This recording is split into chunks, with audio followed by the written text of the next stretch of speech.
But how about just showing ourselves some self-respect here at home? That's what banning Huawei means to me.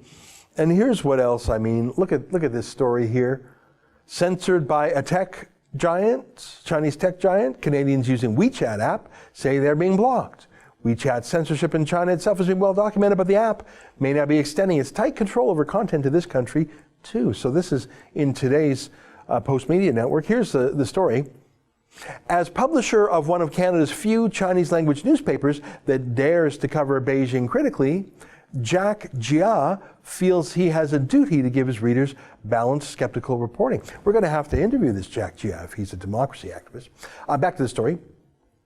To that end, he tries to spread the reach of Chinese news by posting his articles on WeChat, the ubiquitous Chinese communications app used extensively by the diaspora here. But that practice hit a sudden obstacle last month when WeChat began restricting his use of the site, blocking access to his account, and delivering an ominous message. Jia had been reported for multiple instances of non-compliance, it said. Sure he was. He has been blocked 3 more times in recent weeks, the latest incident this past Sunday, but that was not all. For 6 months, messages Jia posts in group chats have been invisible to users in China, and articles and other posts he puts on his WeChat Moments page, similar to a Facebook timeline, have been inaccessible even to people in Canada and the United States, he says. So he's not just being banned in China, which again shows what a dictatorship it is, but that's there. The key point is they're blocking him here.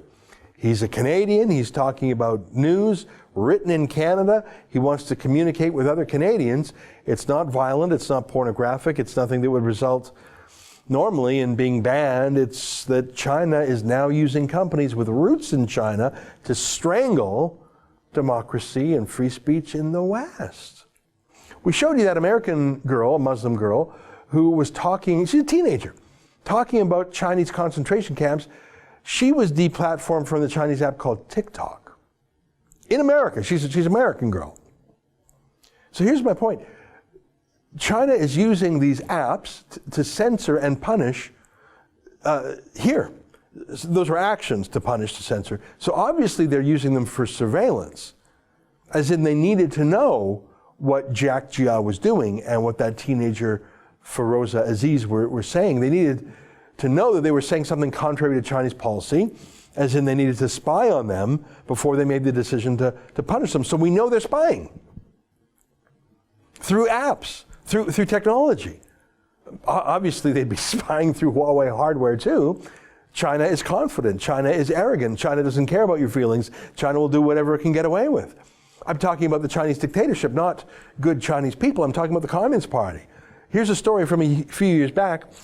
A reporter named Mark Burry was doing some work for Xinhua, the Chinese propaganda news agency. It's like working for Pravda during the Soviet era. I think that's pretty gross, frankly, like working for Der Stürmer in the 30s. But one day, Xinhua asked this Canadian reporter, Mark Burry, to do a report that they didn't plan to publish.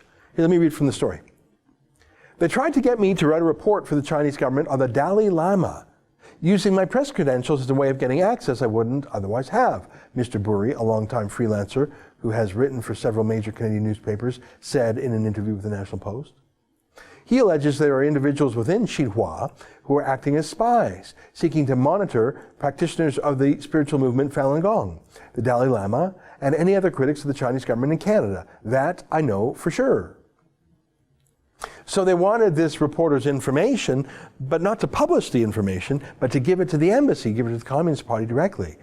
I know they still do that. Our friend Charles Burton, a former diplomat, a professor, an expert in China, a China skeptic, he says that Chinese reporters, Xinhua, call him up and pretend to interview him, but he never sees the stories published. That it's really spies asking for his insights for political reasons. Now, Professor Burton is very savvy, and obviously he's not giving away any secrets. He's just telling them his point of view, and I think he would tell anyone his point of view. He's pro-democracy, pro-Western.